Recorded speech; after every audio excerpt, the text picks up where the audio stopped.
স্কুলের জায়গা থান পরিবর্তন হয়ে গেছে। জয়নগর বাজার থেকে রাজনগর বাজারে 3 দিনের ভিতরে উড়ে যাওয়ার কথা ছিল, বুঝলেন।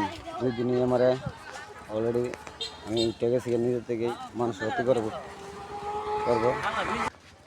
এইসব জায়গা দেখছেন নি আমার নিজের থেকে সবভাবে তুলে দিয়েছি।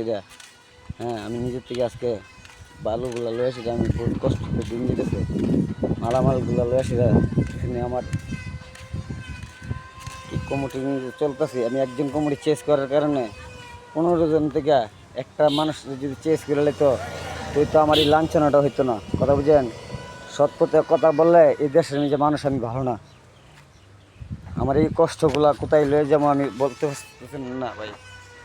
সবার কাছে আমার একটু দুঃখ জানাম, শুধু একটু আপনারা আমার জন্য দোয়া করবেন, আমি সুখে শান্তিতে থাকতে পারি।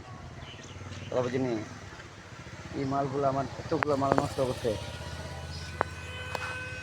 তারপরে জানেন এই যে পেঁপে গাছগুলা, কতগুলো ফসল গাছ নষ্ট হয়েছে কেন? স্কুলের কাছে এই যে ফলগুলো আমার নষ্ট করছে, তাদের বিচার জন্য আল্লাহ করে। কথা বুঝিনি, আমি ঘর ভাড়া দিয়ে ঘর জায়গা ভাড়া দিয়ে ট্যাক্স দিয়ে যদি আমার এই মন্ত্র হয়, দেখছেন নি আমি কার কাছে দুঃখ প্রকাশ করাম। সমাজে কারোর কাছে কথা বললে আমার কোনো লোককে আকর্ষণ করে আমার কথাটার দাম দেয় না। এলাকার মেম্বার চেয়ারম্যান সবার কথাতে সবাই চলে, আমার কথা থেকে চলে না। আমি কারোর কাছে কথা বললে আমার কথার কোনো মূল্যায়ন নেই। ওর কাছে ওর কথাটা মূল্যায়ন, সমাজের কাছে কমিটির কাছে সবাই কাছে আমি একজন খারাপ মানুষ।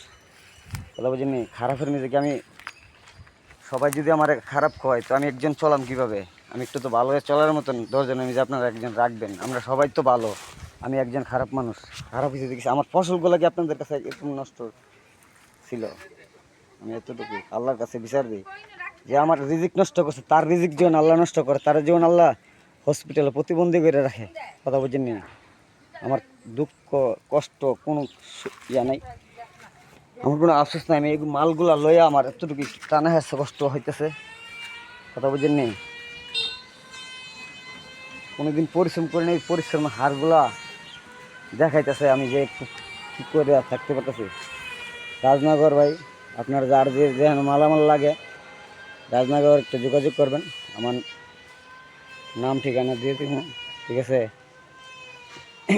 রাজনগর বাজারে আমার আজকের থেকে ওখানে সবসময় পাবেন। আসসালামু আলাইকুম রহমতুল্লাহ।